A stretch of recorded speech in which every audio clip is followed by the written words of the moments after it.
Yeah, my name is Tyler Crawford. I'm the newest 40-year-old in this room. I just turned 40 3 weeks ago, I guess, somewhere in there. So wife and 3 kids, North Hall cluster. I live in Murrayville, even though we're closer to Claremont. So we're kind of doing the normal stuff. Got a middle school concert tonight we got to go to. So, and then my mom's here today in the back. My mom is my Tuesday employee.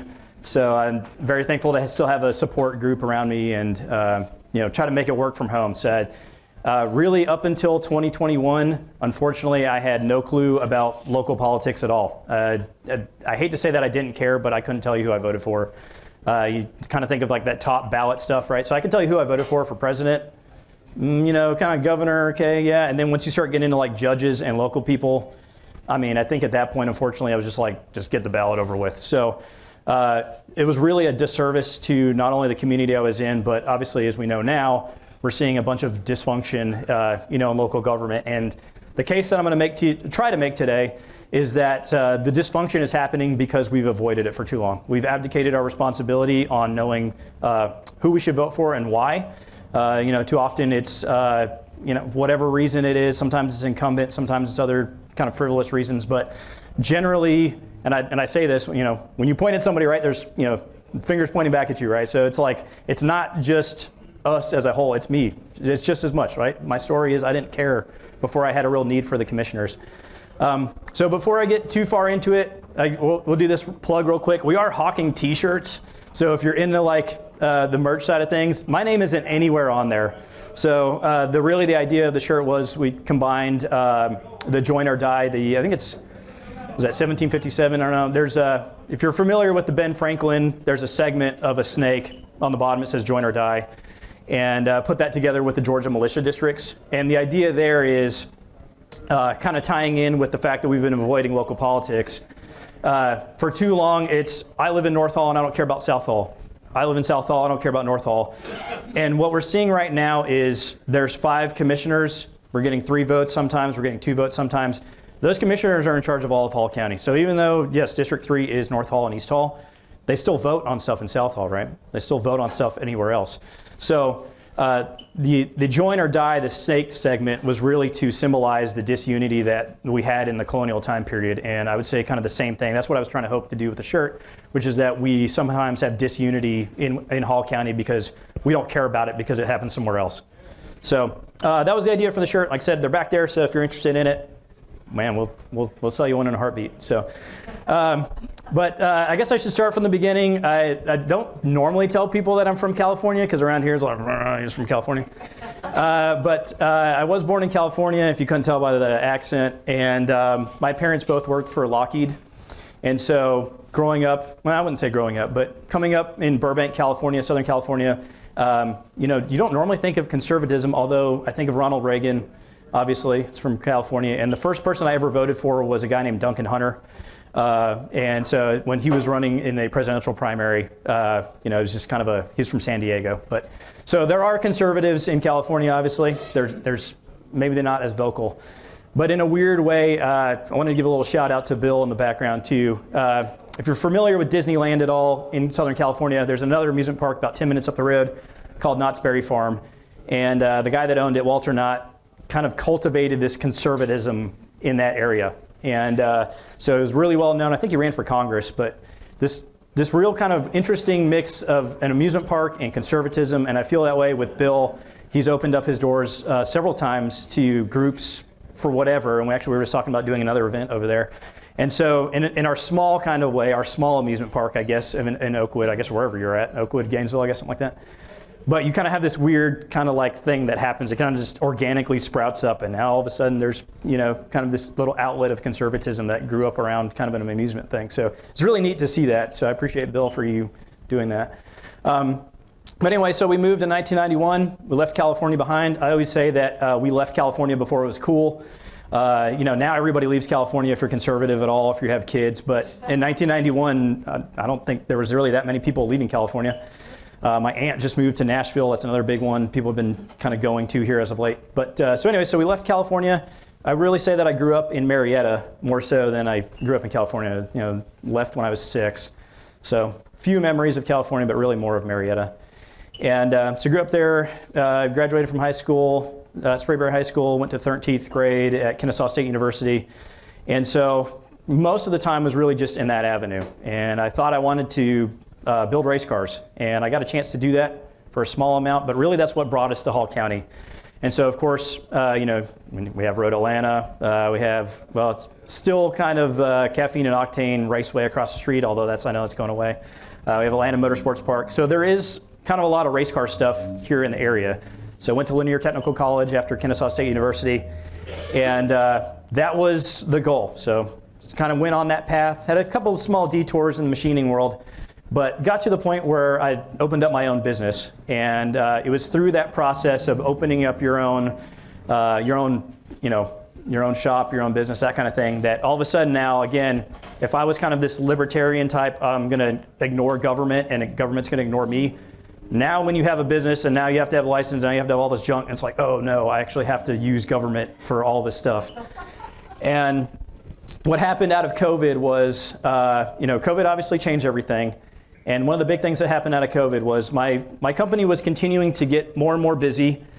COVID happens, people are staying at home. And really what my wife and I decided was, and this is kind of, there was a spot where I was running from kind of dissolved too. But we had this idea that I was going to build a building from home and work from there. And so probably it was right after that. So the end of 2020, we're like, okay, we still have a couple rental houses. We're going to sell one of those. We're going to sell our house down in Buford. We're going to escape from Gwinnett, because basically everywhere, like I said, left California because it was a mess, left Cobb County because it was a mess. Buford got overdeveloped. So we're kind of it's just in this process of like trying to run away from development that we ended up in North Hall. And bought enough land to be able to build a building. Thought it was going to be really easy, and unfortunately, it was not. It was probably about 2.5 years of my life being a TV show. And I say that in the context of I fought 2 commissioners because of this one guy that lived like half a mile down the road. Fought 2 commissioners. I fought a planning director. I fought the community development infrastructure head. All this ingrained kind of like swampy type, like they didn't want you to have it, so they were going to do everything that they could to make sure that it took forever. And it is, a little nerving that David's here, just because I didn't expect him to be here. But I was going to say this, that unfortunately, there is a record of people getting absolutely railroaded in Hall County because they wanted to work from home, and somebody next door to them didn't want it. And that process plays out. Most often it plays out in the end result of people selling everything they have and leaving. And that is by far the most. I think of Helena Dale, that she had a H&H Homestead by Skits Mountain, off Skits Mountain Road. I think of Rachel Rich off of Dahlonega Highway. She got railroaded and she left. So the track record is usually that people, when they run into this opposition, is they're going to leave, right? They don't have time, they don't have the money to fight all this stuff. They know at some point, man, that like there's heavy hitters involved in this. I don't have any chance. But then some people are, I don't know if we're stupid enough, but we're arrogant enough to believe that we can take the system on and fight it. And so at least if you're going to do that, the track record is pretty good. It took me 2 years, but I finally got to work from home. So I had my business license back in May, my certificate of occupancy, all that kind of stuff. So, if you want to try to fight it, you got to know the job, the planning director, those kinds of people. You basically have to know how to do their job almost as well as they do, because every roadblock they put up, there is a way around it. And what they're doing a lot of times is not telling you the whole story. So that was my background in Hall County government. That's why I'm up here today. If they had never threw up all these roadblocks, I would not be standing up here. This would be a total accident. I would be at my shop just machining things. I never would have known any of this stuff. I would not have been running for office. So the silver lining to getting messed over is at least now I have a reason to be involved. So again, I was giving up all of my local cares. And this process, this 2-year process, at least like I said, at the end of it, the end result is now I'm actively involved. So whether or not I end up being voted in, at least now I know this is important. The commission seats are important. The Board of Education seats that I'm going to show you guys here in a minute, they're important. There's too much money coming into our local government to not stay on top of it.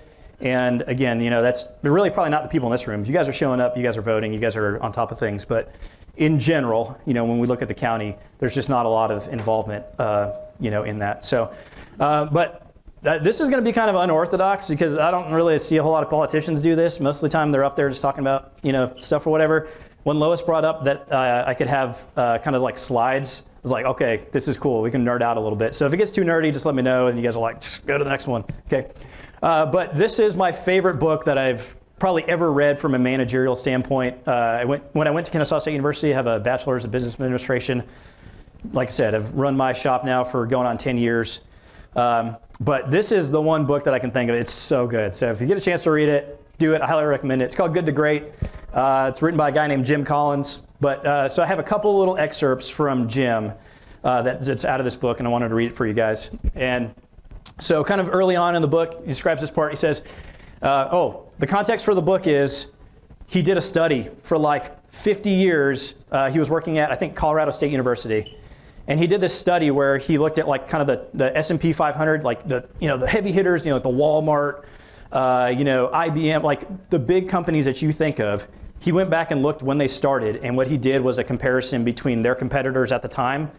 And so, Walmart, this giant conglomerate, well, there were other ones, right? We know about Kmart. We know about all the other ones that have fallen by the wayside, Sears, whatever. So this whole book is on the contrast between the companies that excelled and they outperformed the market, and then all of their other competition that at some point fell by the wayside. So the first part, he says, the executives who ignited the transformations from good to great did not first figure out where to drive the bus and then get people to take it there. They first got the right people on the bus and the wrong people off the bus and then figured out where to drive it. They said, in essence, look, I don't really know where we should take this bus, but I know this much: if we get the right people on the bus and the right people in the right seats and the wrong people off the bus, then we'll figure out how to take it someplace great. And so in that context, obviously, this, the application I'm making is Hall County government, right? We can't go a week in the news without somebody resigning or retiring or leaving office or any of this stuff. There is I wouldn't say mass exodus, but there has been an exodus over the last couple of years, especially since COVID, of talented people that are very smart, and in my opinion, they are leaving because they're getting muscled out.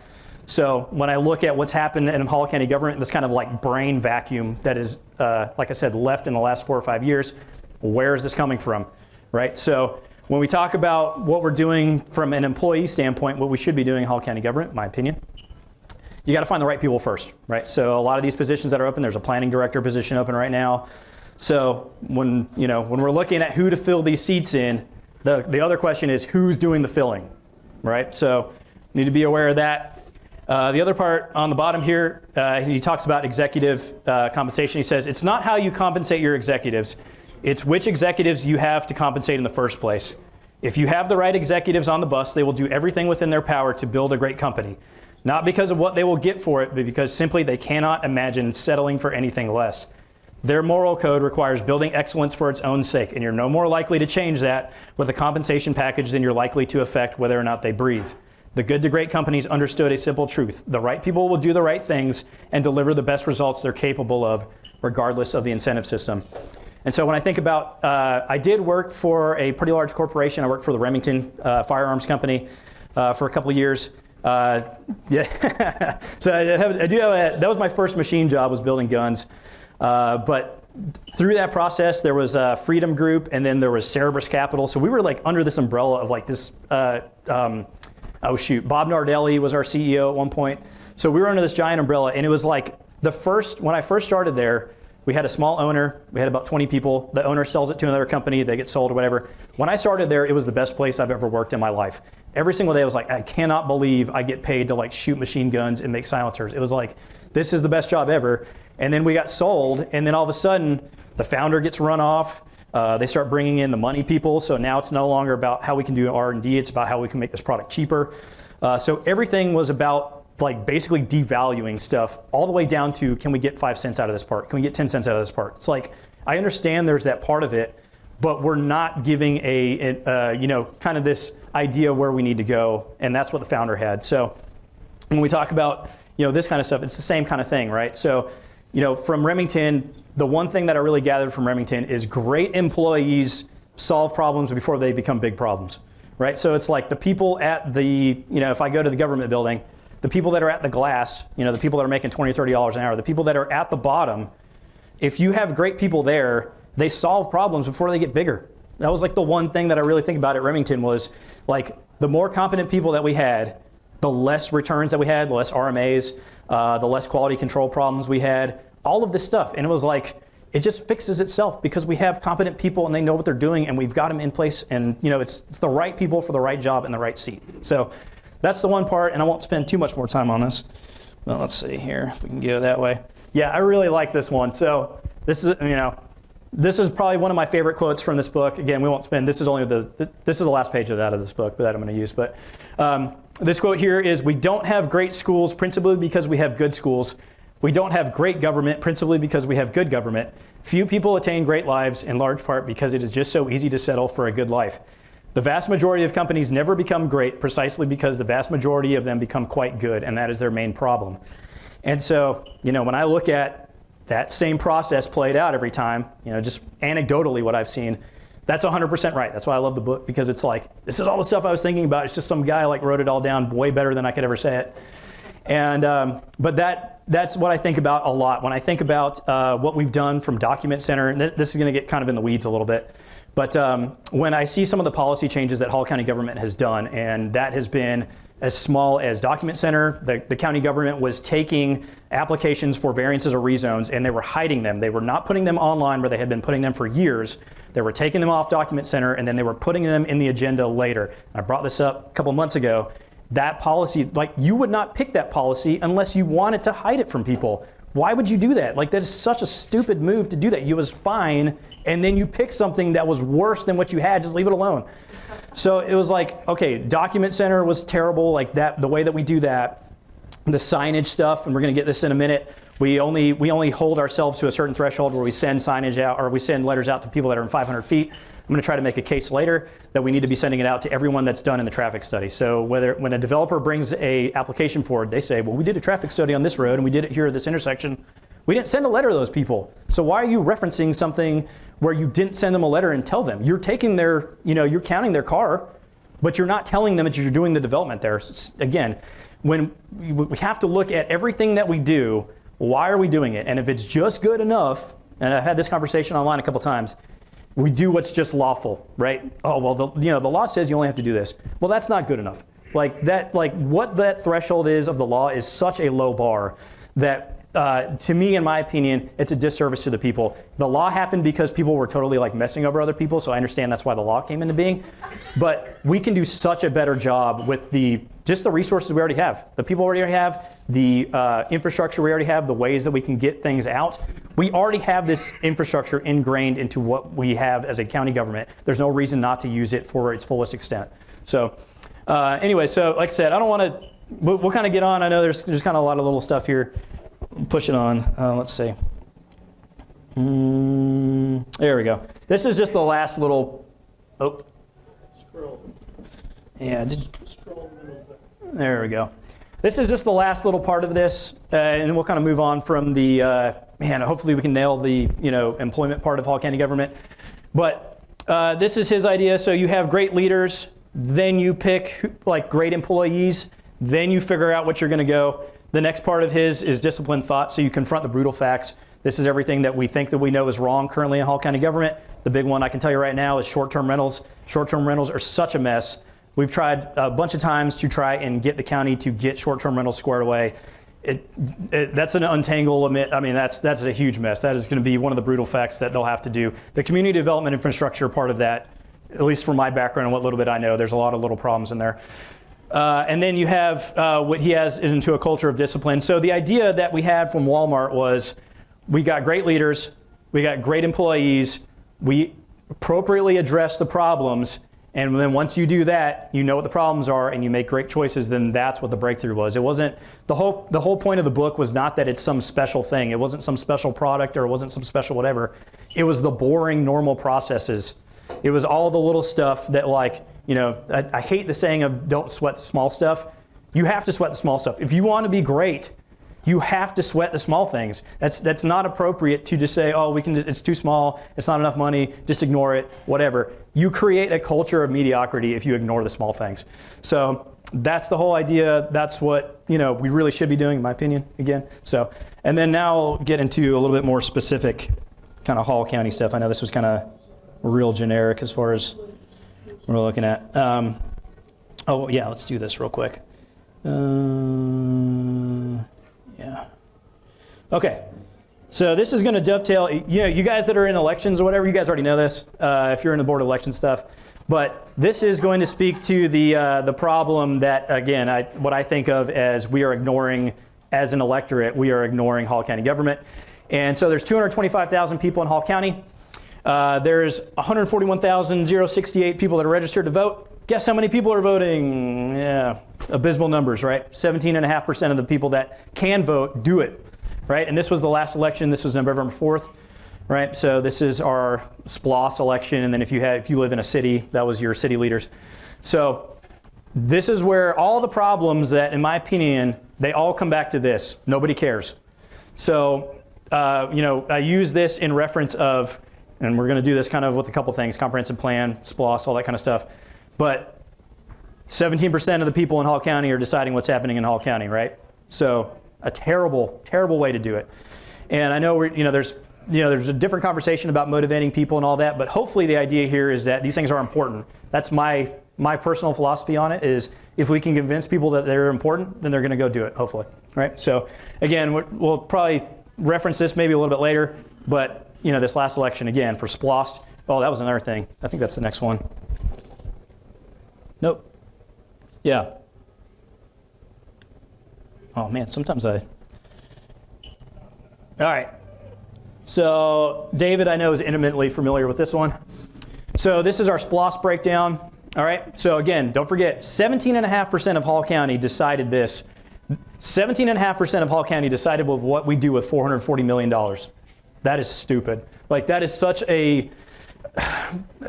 annoyingly frustrating to know that we don't care enough with what we do with $440 million, right? And so like the whole thing, like I said, is going to be based on this fact that apathy has created the problem, and we just need to do a better job of being aware of not only what the problem is, but then of course voting, right? That's the big part of it. You got to go vote. You got to go do this kind of stuff, right? So again, this slide is really just in reference. There's a bunch of other stuff on there if you're interested in it, probably not. But again, the whole idea was that 17.5% decided what to do with $440 million, right? So that's the point of that slide. All right. No, I probably don't want to go to. Sorry, I didn't really get much better than. Okay, let's do this one. Like I said, we're gonna get a little nerdy on here. So if you're like, man, I don't know about that, I'll just kind of cycle through here. Okay, so this is the next one that's like, when you read it, you're like, this is such a, like, I feel like I've done a disservice to the county when I read this kind of stuff, all right? So I just talked about this one the other day, but this is in the comprehensive plan. So when you go to a voting meeting, when you go to a work session meeting, when you go to whatever meeting is at the county, and somebody gets up there and says, well, according to the comprehensive plan, it says whatever, blah, blah, blah. Well, the comprehensive plan is based on 630 people in Hall County. That is an abysmally low number. That is 0.03% of Hall County gave their input into the comprehensive plan. I would argue that the comprehensive plan is really being influenced by the steering committee and then the third-party people that we're having that create a lot of these infographics. So in my opinion, and what I'm going to try to lay out, is that the comprehensive plan really isn't based on people in the county. It's based on the steering committee, and it's based on, I think at the time it was CPL. But you can kind of read for yourself. Where I live in North Hall, we had 105 people respond to the comprehensive plan. Woo! We had the highest percentage. We had 0.06% of North Hall respond to the comprehensive plan. We get, if you live in North Hall, we get the gold star, right? Also I'd say this, if you filled out a questionnaire for the comprehensive plan, I would love to meet you, because in all of my time of running, I've only met one other person that filled anything out for the comprehensive plan. Jerry, maybe did you fill out anything? I think I got. Okay. So I know 2 of the 105. So we're doing great up there. But again, this idea is we are abdicating our responsibility in this representative government, right? I think of the Ben Franklin, I think it's a Ben Franklin quote, right? democracy if you can keep it, or whatever that quote is, right? So, Republic, yes, Republic if you can keep it. And so, can you keep it? Can 630 people keep it? Can 17.5% of the population keep it? I don't know, man. That's not great numbers if you really look at what's going on and how much this means, right? People go up to every voting meeting and they go, I don't want this because whatever, blah, blah, blah. And then the developer's always going to say, well, it meets your comprehensive plan. You would have gotten further ahead by responding to this than showing up at the voting meeting, right? So like you get to the voting meeting, it's too late for the most part. I'm not going to throw people in it, but a lot of times in the voting meeting, it feels like maybe the vote has already happened and we're just watching what actually plays out. But realistically, the commissioners can only do what happens in the comprehensive plan, in theory, right? So this is the framework that the commissioners are supposed to use. They don't have an excuse when only 630 people show up to answer it, because what we're getting is trash out of this. And so my personal opinion is this comprehensive plan that we have currently, I'm glad David's here, the comprehensive plan right now, it is terrible. We need to go back, in my personal opinion, we need to go back to the 2017-2024 comprehensive plan. It's miles better than this trash that we've got currently. So again, that's the reason why it's there. We need to do a better job there. And I will use a very specific, actually we can do this while we're here. I've talked about this a bunch if you've seen this online. These are the people, in my opinion, that are actually making the comprehensive plan. It's not the 630 people, it's these people right here, right? And not to start calling people out or whatever, you can fill in your own blanks, but about half of this list are people that make money off the comprehensive plan, whether that's a developer, whether that's somebody that does construction, whether that's basically anything. There's building inspectors on there, like third-party building inspectors. There's a whole list of people on here that they absolutely benefit knowing where the development's supposed to go, and they make money off of where the development happens. So, in my opinion, we've given the hen house to the wolves. We need to get a lot of these people off of the steering committee. There's the only real reason to have some of these people on there is just at the end of it, you can say, hey, what do you think about this specific building code or whatever? Like, there is a real reason to have a developer, but it's not to let them know where the development's going to happen. It's to ask them, hey, do some of these codes make sense? So this is a huge problem, in my opinion. There's all kinds of people that shouldn't be anywhere even close. There's people that, like, Steve Gilliam sues us all the time. This dude sues us for developments that he doesn't get, and he's on the steering committee. How does that make sense? I don't get it. Anyways, Do you know who Bill Berry is on the top, the president? Oh, I'm sorry. Is that the Bill Berry that's in the GOP? Yes. So half of the list are people that need to be there. Half of the list are people that do probably need to be there. There's about a third that I wouldn't let anywhere near the government building. Yeah, so Steve Gilliam is a guy that sues us all the time because he just did the development at 5079, 5111 Old Winder Highway. He sued us over, I think, 4616 Winder Highway, which is townhomes next door to World Language Academy.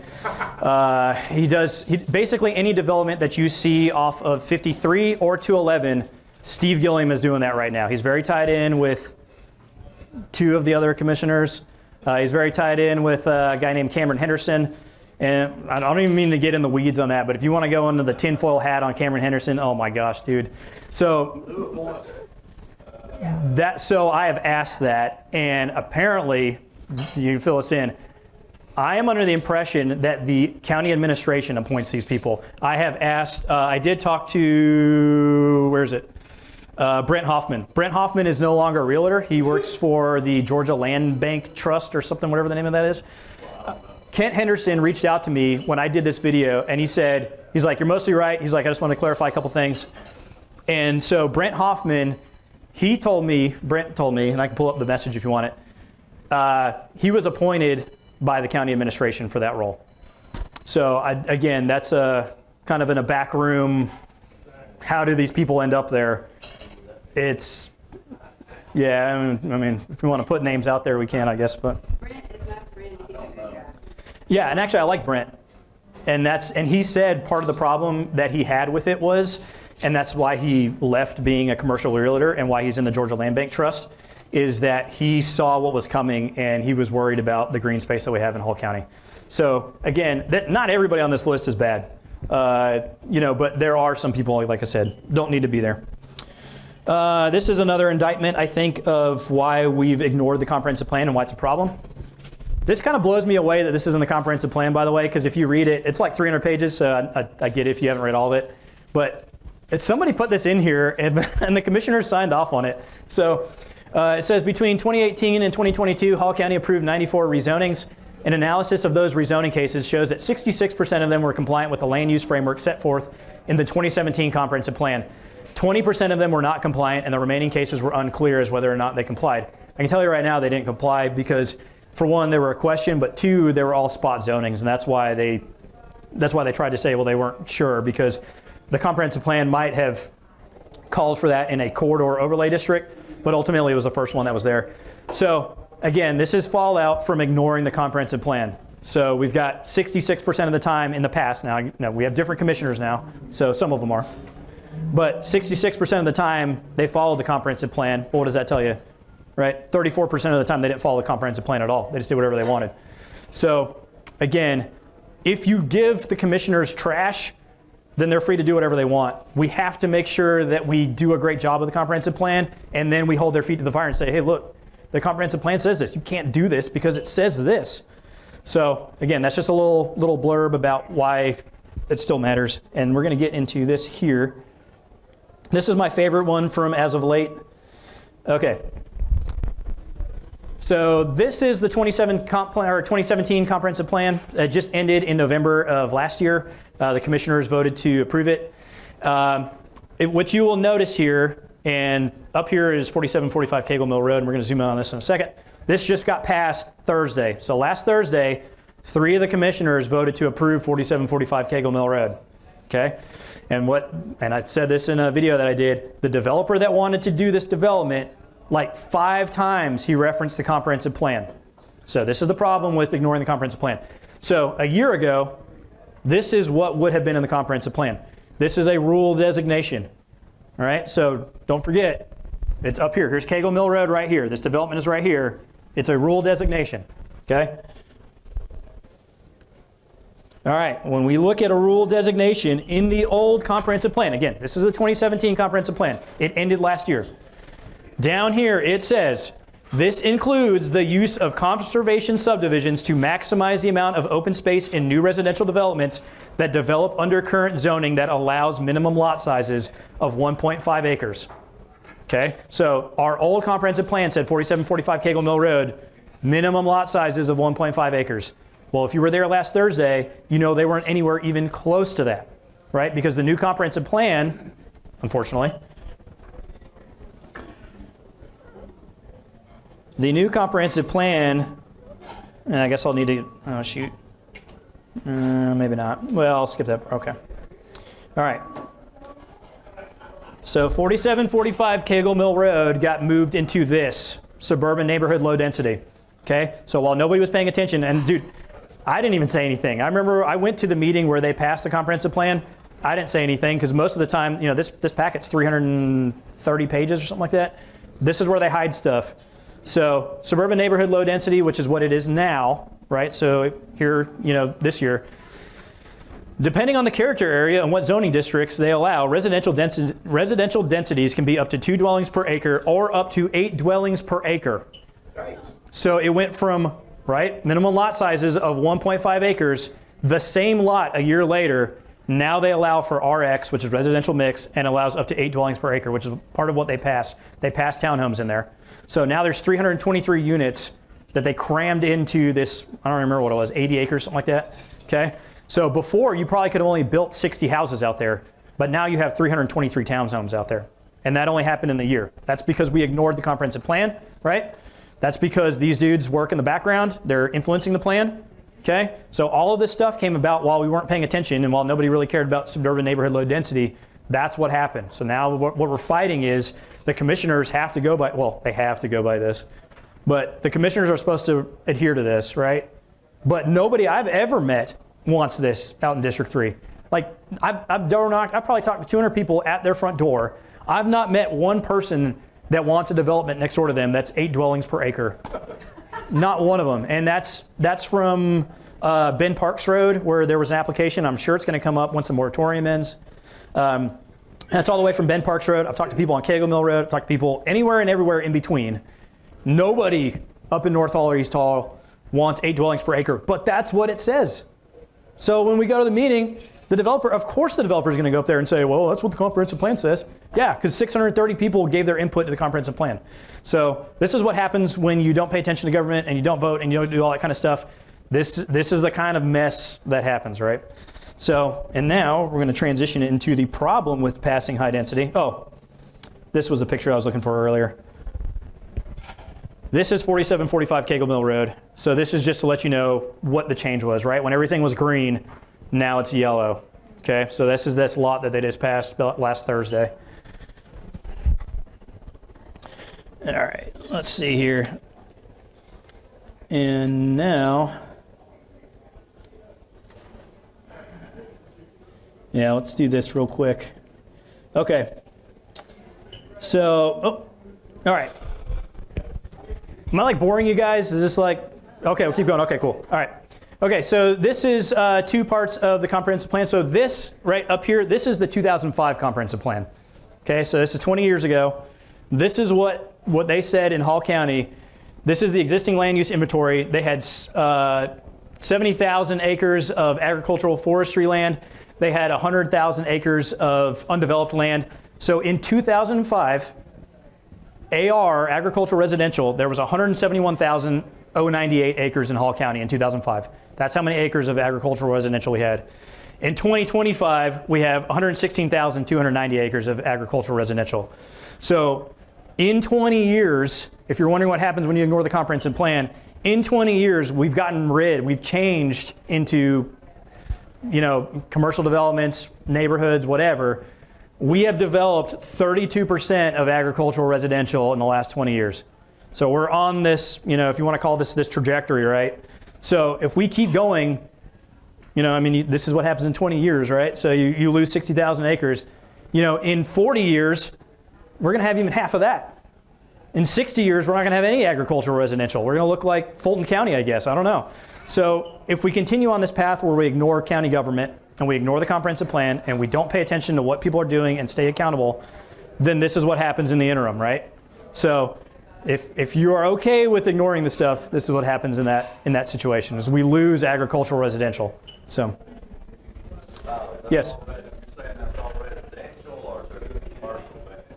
So this is what they called as agricultural forestry or undeveloped. So the agricultural forestry it's 100,296 there, and then what they called as undeveloped land was 16,000 acres. So, but basically like green space, right? Like nothing's on it. So, all right. So I just talked to a guy today, and this is where this is kind of coming from. So in my opinion, the third-party stuff that's happening where we have outsourced our comprehensive plan, a lot of the organization to it, this is the kind of stuff that you get when you outsource it to people that are in Atlanta. The people in Atlanta think exactly like this. This is what they want. This is what they think we need. And their little infographic here says, I don't know if you can read it, probably not. But what they say is if you want to preserve green space, you need to pass all the high-density residential that you can. And their argument is that if you had, they say this rectangle right here is 15 acres, right? So they say that you can put 11 houses on here, and then you have 4 acres of green space. Or you can put 19 houses on here and still have 5.5 acres of green space. Or if you're trying to have the most amount of green space, you want to cram 32 houses into this little rectangle. So a lot of problems with this page. The biggest obvious answer, or the biggest problem that I have, is they don't include a road here. Maybe this is a road. But if you're trying to get out of this, would you rather get out of the neighborhood with 32 houses, or would you rather get out of the neighborhood with 11 houses, right? So there's other problems besides green space. Also, I would argue that this is green space around their house, this is green space around their house, this is green space around their house, all this stuff. Even though it's a yard, it's still green space, right? So there's a lot of problems. I won't go into a bunch of detail. If you end up reading it later, these paragraphs are really a disaster. To me, this is a single page that I feel like encapsulates the Atlanta kind of mindset, that kind of Fulton County, we need to overdevelop this because of this, whatever. So this is what happens in inner cities. I understand that, but in my opinion, that's not what needs to happen in District 3 for all kinds of reasons. And one of those reasons is the cost. Okay. I can send you all this stuff. I mean, this is all This is all straight out of the comprehensive plan. I didn't create any of this. We'll get all your slides anyway. Yeah, here we go. This guy. Okay. All right. Okay. So you might have heard of this in a voting meeting. I know David has referenced this a couple times.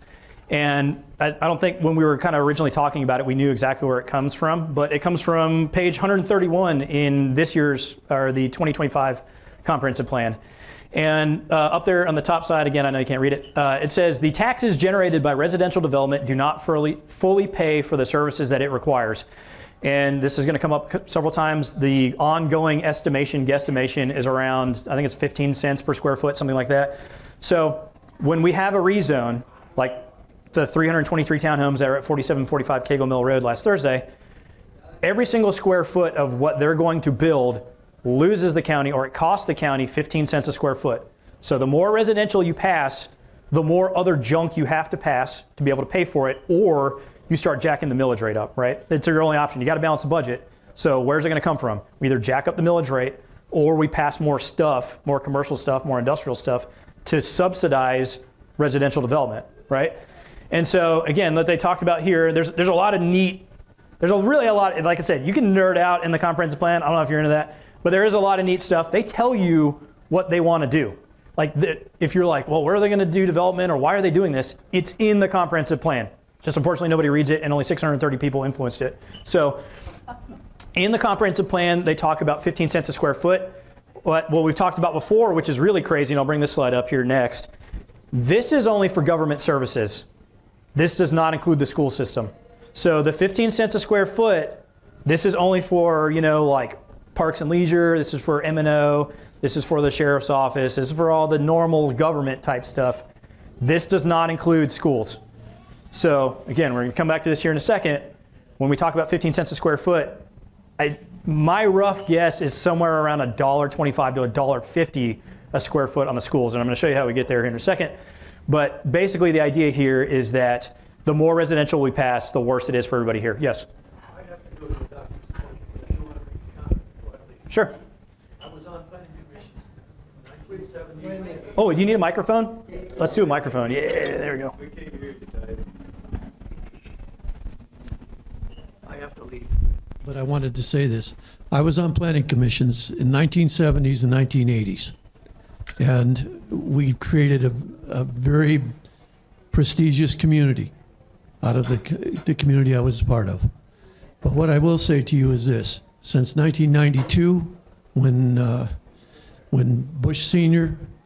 adopted the agenda, at that time it was agenda, 2024, I think it was, or something like that. That particular document was designed to create no zones for us to be able to, in our territories. The educational systems that teach these people how to do planning came out of those documents. And if you've ever read about Agenda 21 is what it was. Mm-hmm. And it's now Agenda 30 or whatever. They just keep moving it forward. But it's well enforced. Whenever they talk about sustainable government and sustainable communities, all of that's a part of that. Mm-hmm. And that's what these people are programmed to do to your communities. I'm a builder-developer, but in reality, I have a lot of respect for what our forefathers gave us to work with. And I'm just telling you right now that anybody coming out of the colleges, their minds have been completely programmed to do what you're seeing and what you're talking about. Mm-hmm. And I just want you to understand, high density is their answer for everything because they want to shut the territories down to anybody and everybody. Mm-hmm. They really want you to not own anything and be happy. Mm-hmm. And that's where we're going. It is. But like I said, I'm sorry I can't be here longer to speak more on this, but I understand completely where you're coming from. I'm very disappointed with what I see happening in the communities. Mm-hmm. And as I say, we're on a verge right now of making things where it's just too expensive to be able to do what we do. Yep. And at the rate we're going, the next generations are going to have a tough time being able to enjoy the luxuries that we've had in our lifetime. I thank you very much for the comment. 100%. Man, yeah, thank you for the time coming out today. Yeah, for He's sure. absolutely right. I have to say. Yeah, and I don't know, I'm good on, I got the mic, but Yeah, a lot of that, to kind of follow up on that, it's coming from the Carl Vinson Institute, right? So UGA has got their kind of government school. So a lot of this stuff is, if there's a point of dissemination, it is coming from there for sure. So, but all right, so the school part of it real quick, and we'll just get one little slide on that. Okay. So this is the next slide. This is pretty, I think, man, whatever builder association, I think, Chris, I don't know if you remember the name of it, but what? Yeah, it might be. Yeah, there's some sort of, whatever the building association is, whatever, they put this out. So again, these are not my numbers. We're just using them because they're pretty well done and they're convenient. But these are the numbers that they say, the builder association, is how many school children they can expect per 100 housing units. Okay, so again, we talked about last Thursday, we'll use 4745 Cagle Mill Road a lot because it just happened. Okay, so 323 units. What they're saying is, and again, there are detached houses in this, so there's going to be kind of a weird, we'll have to figure out what we want to do, break it down. If that's 50 kids per 100 units, probably that'll work. But, so there are renter-occupied units in that, which obviously they have higher numbers. If you're a renter, generally speaking, the numbers for how many kids you've got are higher, right? So as you move into the renter stuff, you're going to see more kids per 100. But for the sake of this argument, let's go with, I don't know, if we say 50 kids, let's make it an even number, right? So 50 kids per 100 units. So we had 323, right? So whatever that is, oh gosh, I don't have my calculator up here. I don't have my phone, but that's, what is that, 106, 117, yeah, somewhere in there, right? So if we have 117 kids that are going to be added because we just passed 323 units last Thursday, and that's not, gosh, I know that I'm talking about District 3. District 1's been, oh my gosh, if you live down in South Hall, you already know the problem. But I think of all the junk that's passed there on Old Winder Highway on 211, right? So there's, whatever townhomes we pass in District 3, we've done 5 times that down there, off 211, off Friendship Road, 53, all that kind of weird mess down there. We've done way worse than what we've been talking about doing in District 3. But again, for the sake of the numbers, we'll use it. So if we have 117 kids that's coming out of that development, just the one development, right? So we know, based on the square footage of how many townhomes and how many houses we passed, we're at somewhere, if I had to put a rough guess in square footage, let's say 1,000 square feet, somewhere in there. So, we're already talking about, gosh, I really need to probably get my phone so I can put this together on the calculator. 323,000 square feet, right? So we have 15 cents a square foot, so whatever that is. So we're already spending, money there for that development. Now we're going to add 117 kids. And It's about 163, I'm sorry. Okay, 163, so even worse. Awesome, okay. So, so we're already spending out 15 cents a square foot on 323,000 square feet, right? Now we're going to add 160, 117, or 160 kids, 163 kids, whatever. So, and we spend, I don't have this slide, but we spend about $11,000 per student in Hall County School District. So if we have 117 kids and we're spending $11,000 per student, right? Guess where that money's coming from?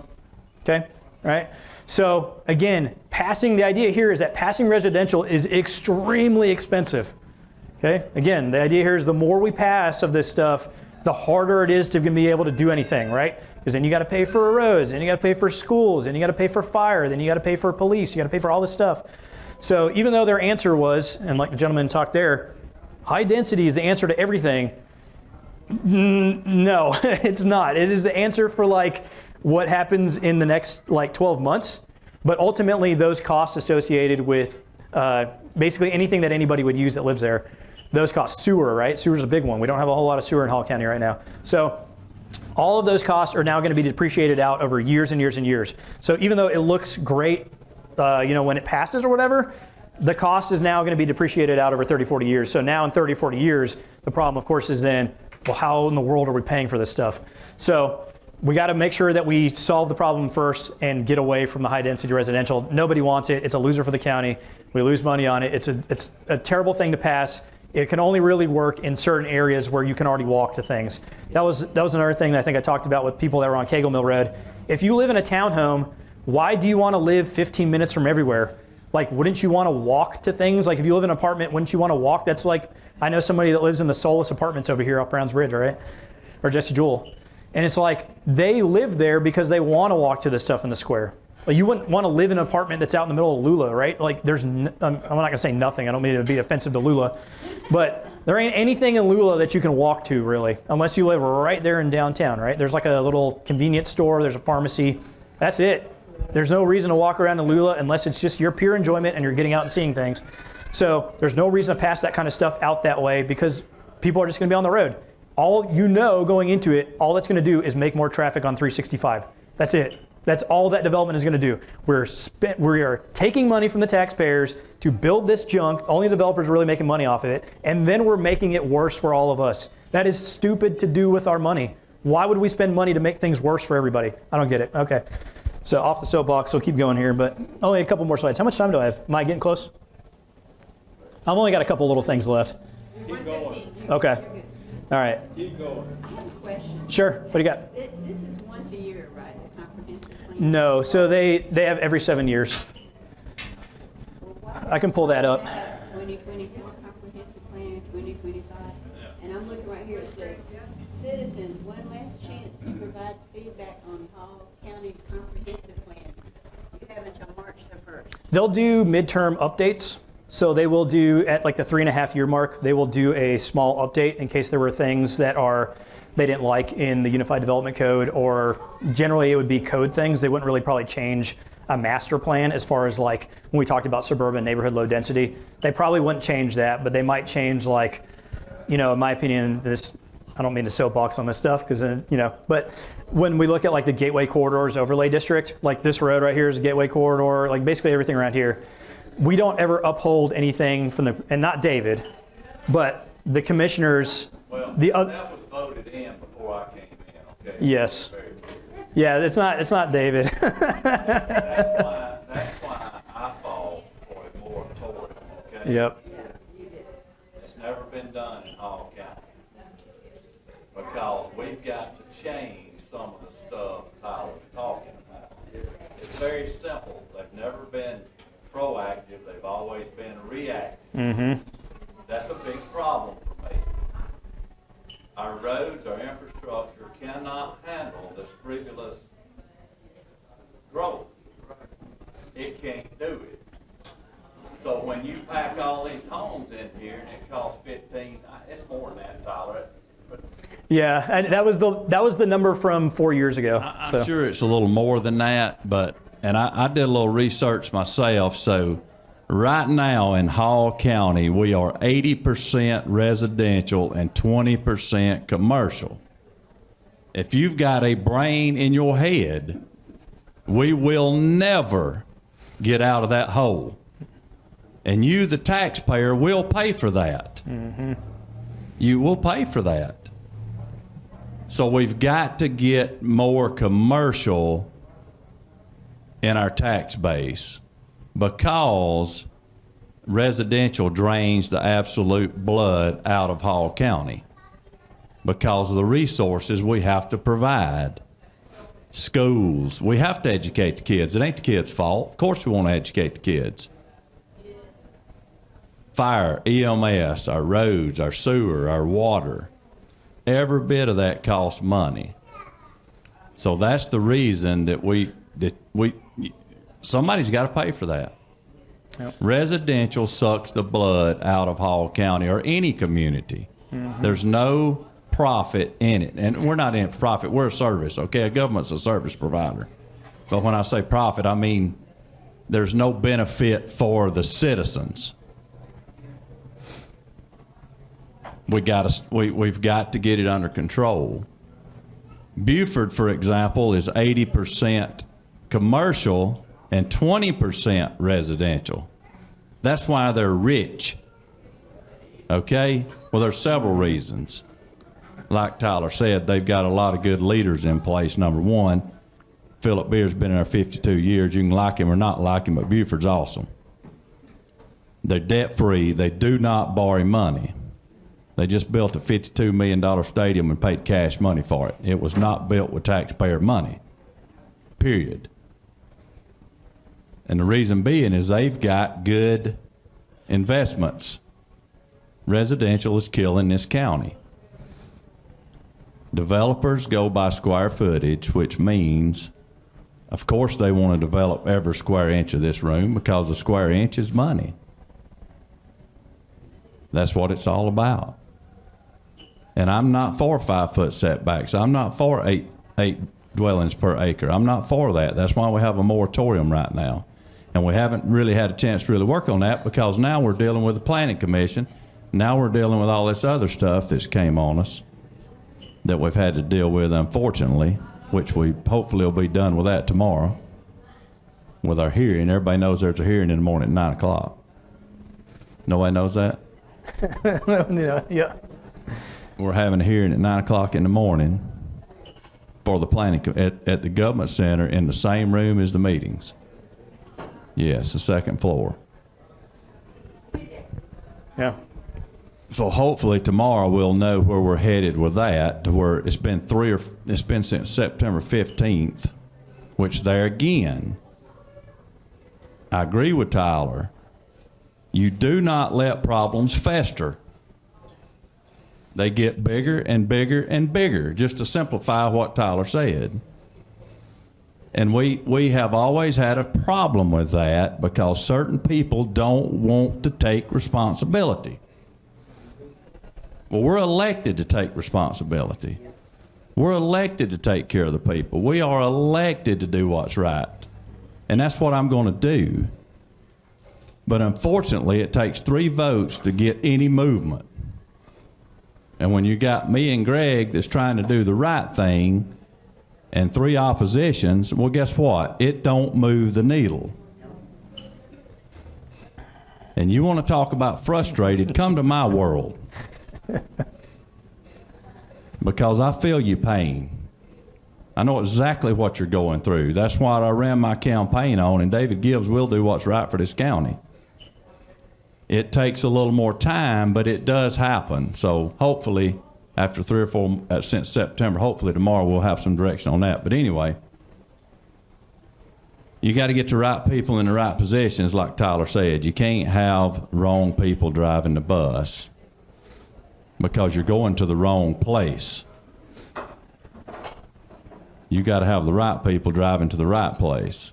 And you got to have the majority of the people in agreement and got the same mindset of what you're trying to do, or it's always a fight. And that's what happens. Most people give up because they can't get anywhere. Well, I'll tell you right now, I'm not playing for the next 3 years. I'm going to push, and I'm going to try to get what's right for this county, whether anybody likes it or not. And if I don't go back in there, I don't go back in there. If I want to go back in there, I don't even know, because it is so frustrating that's why you don't see people beating the door down to do this job.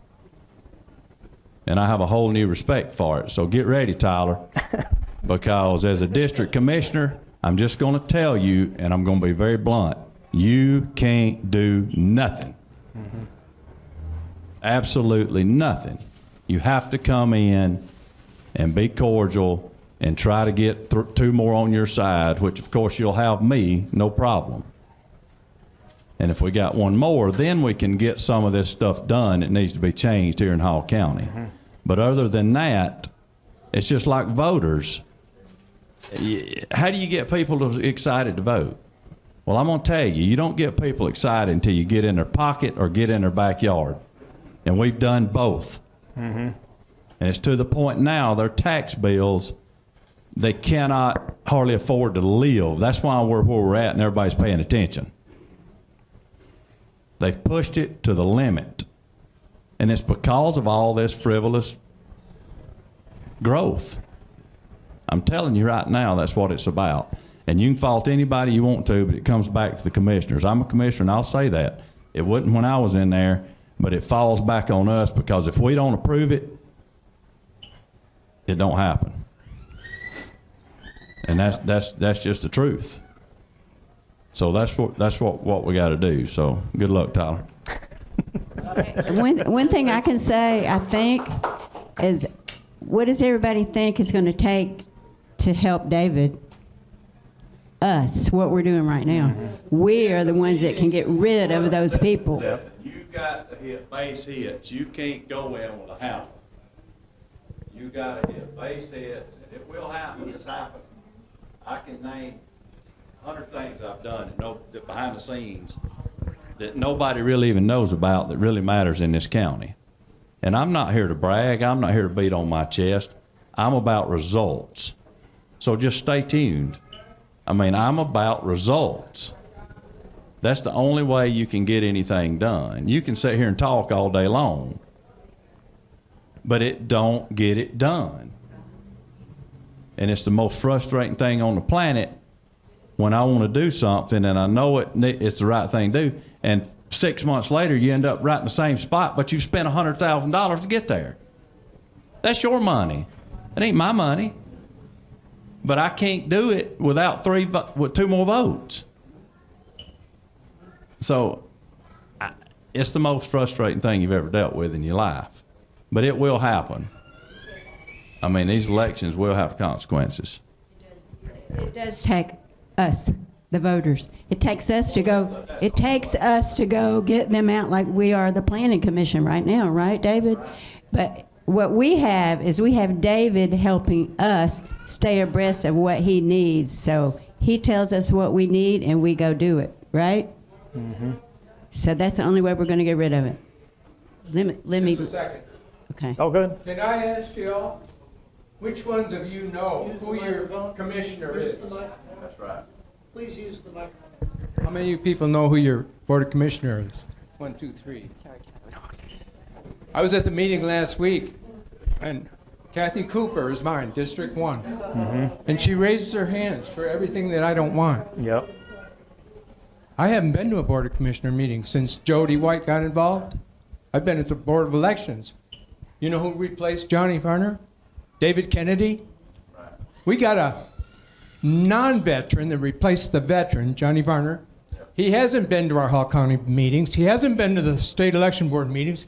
He's in there. He's a big-time Atlanta lawyer. You know why Hall County Board of Elections got a lawyer in there? Appointed by Rich Escherelli, GOP chair. They're going to need a lawyer. They've all broken the law. That's why our votes didn't count for the last 5 years. All right? There you go. No, I don't want the floor. Yeah, I was going to say, I got one more thing. Well, there's like 2 slides or so, but there is a part of this that actually got mentioned last Tuesday. Greg Poole mentioned it really quickly, and I haven't seen any other traction on it, and it's a really neat concept. So hopefully this is a little bit more uplifting than the we're going down the drain because we're just passing residential. So, all right, so, okay. So this is kind of a neat idea. I haven't really seen anybody talk about this yet. This is out of House Bill 581. If you're aware of House Bill 581, which I think pretty much everyone in here is, right? So this was the cap to property taxes, and there was a lot of stuff, right? The county opted out, but because we already had our own ordinance for the property tax valuation. So, all right. So not to waste time on the property tax part of it, but this is the 581. There's a really neat part in 581 that, again, no traction at all about it, and it was called FLOST. And you're like, why do I need another sales tax? But essentially what FLOST does, and it says here, it says to impose within any given special district a special sales and use tax for a limited period of time for a limited purpose of property tax relief. If you pass a FLOST, you can only put it towards property taxes. It's not the whole list of like, this municipality is going to get 33% or whatever, any of that junk. The only thing the 1% can do is be directly applied to property taxes. So that's where it came from. Oh, battery's running low. But, okay. So, oh man, let's see if I can find the one page where I've like, yeah, there we go. Okay. All right. So my point was, or at least when I thought about this, if you pass, the problem that I have with passing this is that if you don't replace the property taxes, government's going to take the 1% and then they're going to continue to spend more money. Like government, in my opinion, is the goldfish. If you put a goldfish in a bowl, the goldfish grows to whatever fits the bowl. If you put it in an aquarium, now the goldfish grows to the aquarium. If you put it in a lake, now the goldfish grows to like a carp, right? Whatever money that you give government, it's going to take it and then ask for more. So you can't give it 2 streams of revenue. You have to say you're only going to get the 1% and tough. That's all you're going to take. You can't continue to take more and more and more. So anyway, so what does 1% get you? 1% gets you about $58 million, 329, 150. That's what we collected last year. Okay, so the 1% sales tax, we get like $58 million a year, right? So that's the idea there. This is kind of, now we're continuing to go more and more and more, right? So, but that's the general idea, right? So $58 million on a 1%. So if you're like, man, what does 1% get us? That is the next question. Okay. Maybe not that one. We'll go ahead and do this one. Okay. So this is out of our budget. Again, really nerdy. I get it. So we'll just go the brief overview, right? The 50,000 square foot view, not square foot, 50,000 foot view. Okay. So Hall County, we take in 109,087,306 on property taxes. That's how much we pull in property tax wise. Okay. So if we do a 1%, we cannot cover the property taxes that are coming in for every property. If you did this, you're only going to cover like half, right? So if you do this right now, you're going to take the 1% from sales tax that you just paid, right? But you're still going to have property taxes. Yes? Can you use tariffs? Ooh, I don't know about that. I hadn't thought about that. Yes, if we could use tariffs. I don't know about that. Keep in mind, that's just county tax. Okay? Yes. That's not. Yeah, we're going to get there. School tax is 68% of your tax. Yep. We have no control over that. You just fast forwarded to the last slide, but that's all right. So, all right. Can we just, can you finish and then let them ask questions? Of course, So your battery of course. doesn't- All right, guys, we're going to change up things a little bit. Hey, there's one more slide. His battery is about to die, so we'll let him finish and then let you ask questions, okay? Okay, so then I decided to ask the question of our tax commissioner's office, Darla Eden, right? And I said, okay, in my opinion, there should be an incentive for people that live here, right? We give tax abatements, right? So the Development Authority, they do sweetheart deals with anybody on 365 right now, okay? So all those guys on 365 are not paying well, not all of them, but a lot of them are not paying property taxes. Solus is not paying property taxes. Where is the tax abatement for the people that live here, the people that pay the taxes? There is not one, right? So the idea here is, at least that I had, so I went to ask the tax commissioner's office, said how much of the taxes are paid by homesteaded properties? So we went, this is their whole huge thing, dude. It took like 3 hours to get all this out. So, but at the end of the day, this is homesteaded properties in Hall County. So the homesteaded property, if you live here in Hall County, you are part of the 51,593,703.40. That's how much the county takes from homesteaded properties. And then, as David said, that's just the county part. It doesn't include schools. But we have 51,593,000. You remember from the other slide that we bring in $58 million a year from the 1% sales tax? A 1% sales tax can replace, not like in addition to, it can replace the taxes that we pay if you are homesteaded here. And that's what my goal would be, is to push for that, is that we totally replace the property tax bill, and again, the county part of it, not schools. But instead of, once a year when you have your property tax bill come on and you see the county M&O and all the county stuff, you wouldn't have that anymore. We would have the 1%, and that's where we're collecting that fee. So you would only have the schools, and of course, if you're old enough to be exempted from the schools, then you pay zero in property taxes. You would not have a property tax bill. You're going to have all your service tax, so your fire tax. No, this is everything. That's everything. This is everything. Yes. Yeah, this is why this Excel is like, dude, this thing's like 30 megabytes. It's huge. So, but yes, this is every column that is on your property tax bill that is not schools. But I don't know if FLOST would apply to fire, because they don't only go to property, not fire tax and all that. I'm telling you, I don't know the answer to that. Yeah, so there are some problems. I studied that way before everybody here even knew that back at ACC. Yes. And when I came back and mentioned it, they was like, what are you talking about? Yep. So, yeah, I know what you're saying, but I have to research that all. And currently 581 doesn't allow you to replace. That's correct. So like it's a little bit of a cart in front of the horse kind of deal, but it's just the idea that we can actually replace county property taxes with a 1%, right? So you can't actually pass this right now, and even if you could, I wouldn't necessarily want to, because the way that the 581's worded right now is not ideal, in my opinion. But the I don't know if you'd call that veracity, but the idea of what does 1% get us, that is what is still there, right? So a 1% sales tax can replace all the taxes that a homesteaded property pays. So that's it, I'm done. That's the last one.